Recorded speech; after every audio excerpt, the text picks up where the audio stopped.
honor of Fair Housing Month, we're spotlighting a champion of fair housing who has received recognition locally, nationally, and internationally. She's a successful commercial broker for Barnes & Associates, the vice chair of the Birmingham Housing Authority, a recipient of the 2023 Fair Housing Champion Award from the National Association of Realtors, and executive producer of the award-winning documentary, Lenders, Landlords, and the Law, a deep dive into the history of housing discrimination in the city of Birmingham. Allow me to introduce Abra Barnes to the show. Hello. Great to have you. Thank you for having me. All right, so Abra, I've got a few questions for you, a little bit about your career, fair housing, everything. Okay. And so, if you don't mind, I'll start asking you a few.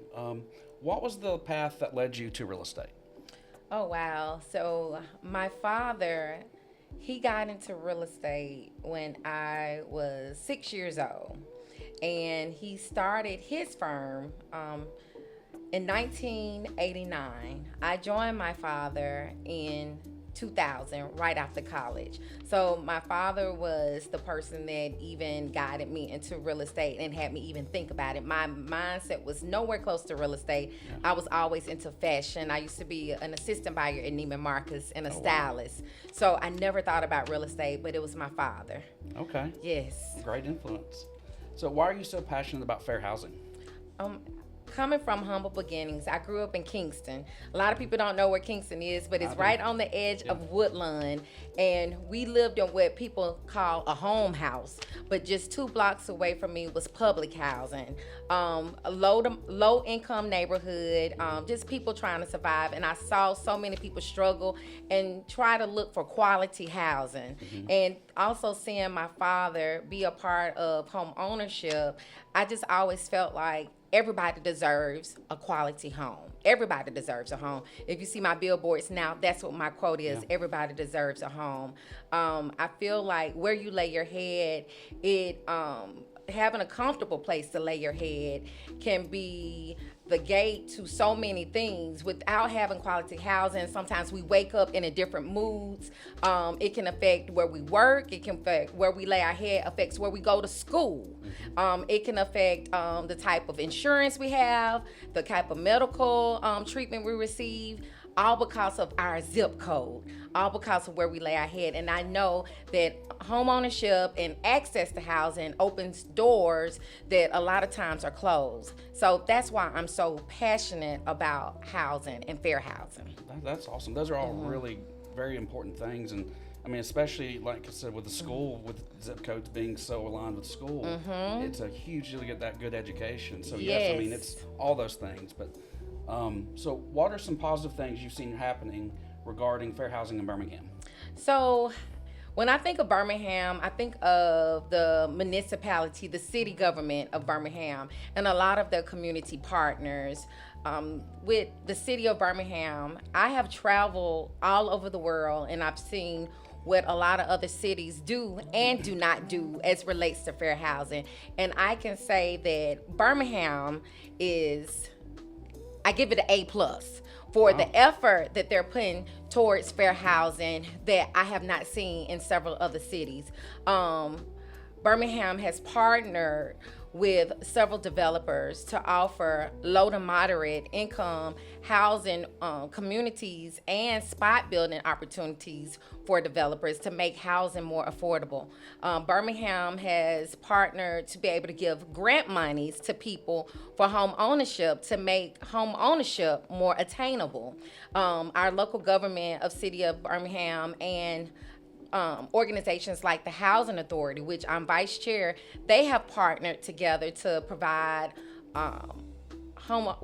housing for low income and even subsidies and partnerships through public housing and neighborhoods like Southtown, Smithfield, Cooper Green, to make sure everybody has housing. And so I think that our city is doing an amazing job to make sure everybody has access to housing. Even with our homeless people, our unsheltered people, they have a lot of programs they're putting in place, and even now have a mini community that they have built for our unsheltered people. They are putting forth the effort to try to put a change in the area. That's great news.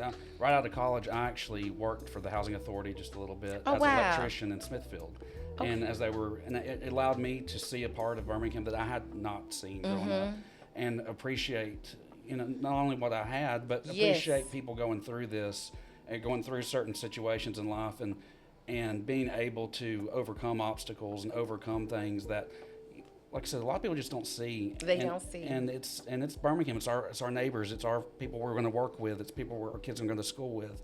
And so I've loved that the Housing Authority and what it does, and hearing about what Birmingham's doing is just is great. What are some areas that we might need to get a little bit better at with fair housing in Birmingham? Well, that's a hard one for me because I guess I see how much that the city is doing and their partners are doing compared to others. So I'll give them an A+ in effort.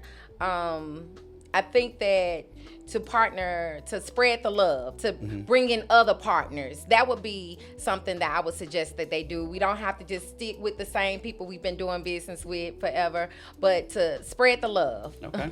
Just get more people involved. Get more people involved. Okay. Well, you made the decision to practice commercial real estate.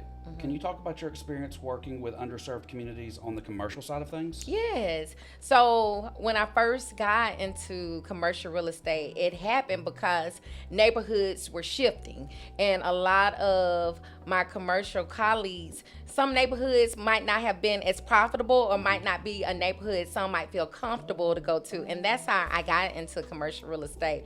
And so because of my relationship with a lot of community partners, and because I was so embedded in the community, I knew a lot of business owners, small business owners, and people that wanted to have startup businesses, and I encouraged them to go to certain neighborhoods because everybody needs love. All neighborhoods need love, and every neighborhood could appreciate some economic growth. So I've been able to help a lot of startups and new businesses get their first brick and mortar, and change the whole element in certain neighborhoods. I had one of my greatest experiences with a commercial client, Fairfield. Fairfield had become abandoned. Nothing was happening in Fairfield. The only thing they pretty much had left was Western Hills Mall. One of my clients got a old Pizza Hut and turned it into a restaurant. And I never forget when we first opened that first week, the lines were down the street. Wow. Everybody told them, why would you take your business to Fairfield? But supply and demand, there was nothing there. So every community needs some love, And I tell people all the time, when it comes to redevelopment, when it comes to quality housing, normally it starts at the core. And when I say starts at the core, when we build up our commercial districts, the residential districts will follow. And that is so important. And that all falls into fair housing and quality housing, because people will build and redevelop where they see money coming to the core. And then it brings in tax revenue, which brings in better first responders. It brings in the better schools. It's full circle. Yes. So you started a real estate school to educate the community on how to navigate the world of real estate and build generational wealth. Can you tell us a little bit about the school and how it equips agents with fair housing knowledge? I can. So I first started my real estate school in 2005.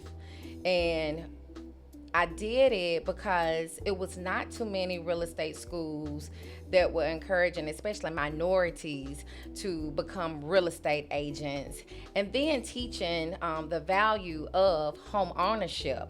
And my real estate school closed right when the market crashed, and we opened it again in 2017. In my school, I encourage people to not only get their real estate license, but to open up their own brokerages. The reason why I find that is so important, because I know what home ownership did for me. And I tell people all the time, home ownership can allow people to pay for their kids to go to college. Home ownership can allow people to open up their first business, pay off debt, get a car. It's so many things that home ownership allows people to do. And when people have been not allowed to own homes, it sets them back. And so I try to encourage people to not only get their license, but to encourage people in their community, and then open your own brokerage, because there's so much that you can do with your license to pour back into the community. Yeah, that's all great. great things. Can you tell us a little bit about your work as the vice chair of the Birmingham Housing Authority and what you're hoping to accomplish? So, as a board member with the Housing Authority, we are intentional about embedding fair housing in our mission and our redevelopment goals.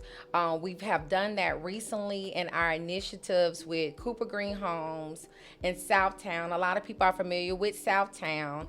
That's the one you can see off of 31, and we have housing there for not only seniors, we have families, and we will also have mixed use where people will have market rate and subsidized housing. And so when we provide this quality housing for people, we also provide programming and resources to help people become self-sufficient. A lot of times when people and organizations redevelop, there becomes something that we like to call, that we call displacement. But we are very intentional about making sure no one is displaced when we revitalize or redevelop a community, because we have what we call a one-to-one rebuild, where if we take away one unit, we have to bring another unit back.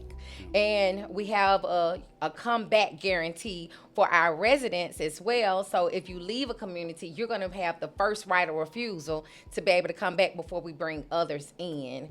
And so we are big on providing housing, fair housing for everyone, no matter race, creed, color, sex, religion, and no matter what your income is.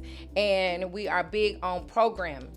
We have programs like Youth Build, where we teach our kids about construction, and we also teach them about healthcare, because again, we work to make people self-sufficient.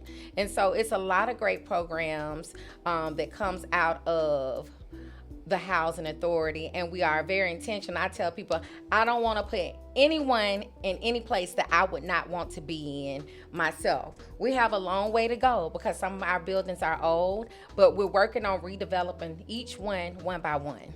Right. And that's what I was a part of back in 2010. Was those first ones in Smithfield when they were starting Yes. to go in and putting in updated plumbing, updated electrical, updated cabinets, and just clean it all up and make it fresh. And in about 5 to 7 years, that community is going to look even different, because we got a federal CNI grant to redevelop that whole community. Wow. So we're going to see the streets looking different, the libraries, the schools, the whole business corridor. It's going to look different in the next 5 to 7 years. That's great. That's great news.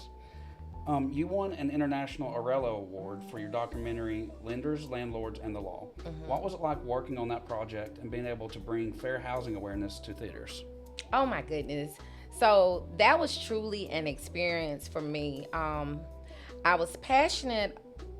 I'm already passionate about housing. Clearly. And definitely passionate about fair housing. That was brought to me because my grandfather was one of the founders of the Civil Rights Institute, and he was also a civil rights leader. Abraham Woods, now we drive down Abraham Woods Boulevard, that used to be 8th Avenue. And I marched the streets with my grandfather, whenever we felt there was an injustice.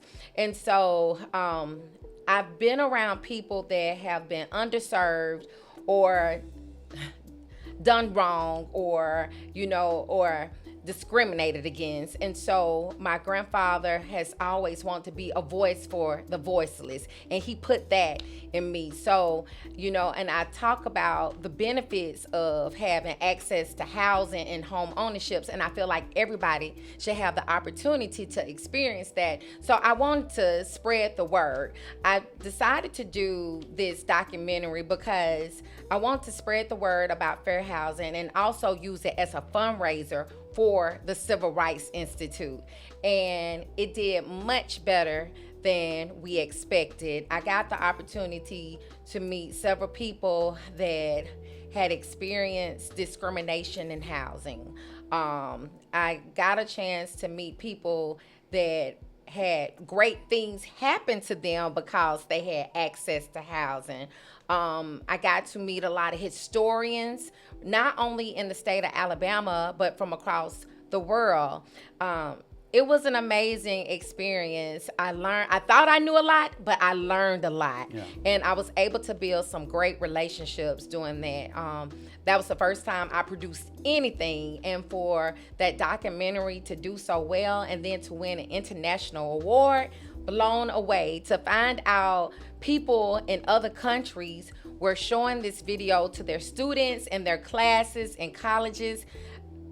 It really touched my heart. I said, I know my grandfather and my father would be proud. And it gave an eye-opening to those that might not have known what all is going on, because every day more and more of our history is being erased. And I tell people, you do not know where you're going unless you know where you came from. Very true. I'm sure that, like you said, they'd be so proud of that legacy and that fight that they instilled in you, and they did work so hard for. Getting to see you get to show it to the world is just, that really is I was incredible. blown away. Yeah. Well, what was it like being recognized for your fair housing efforts and winning NAR's Fair Housing Champion Award? Oh my goodness. That was a dream come true. When I first got into real estate in the early 2000s, I never forget seeing the Realtor magazine. And every year I would write down my goals. Normally my goals would include, what did I want my income to be?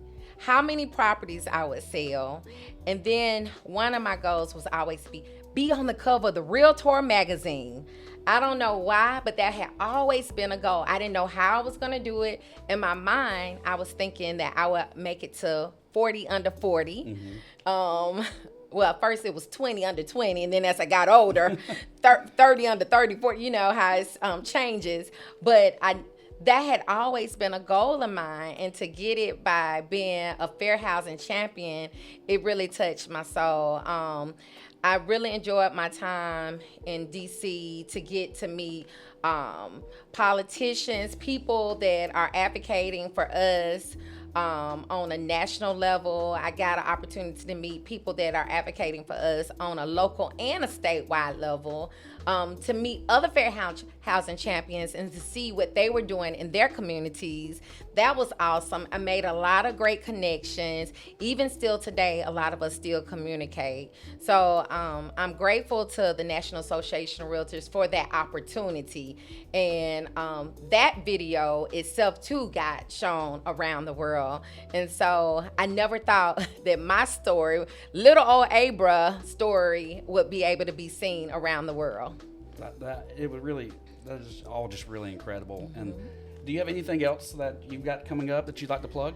So my newest venture is last year I opened up a commercial real estate firm called Skyline Commercial Real Estate Advisors. And so we're just now getting it going the way that we want. And so we opened up an office here in Alabama, and now we have an office in Georgia. And I'm really excited about Skyline Commercial Real Estate Advisors. I'm still managing my firm, Barnes and Associates, but as a producing agent, my focus has been commercial for the last 7 years. That's awesome. Well, really appreciate having you. You've given us tons of great information. You got a really incredible resume, and Thank you. I'm grateful to know you and appreciate you coming on. Thank you so much. Thank you.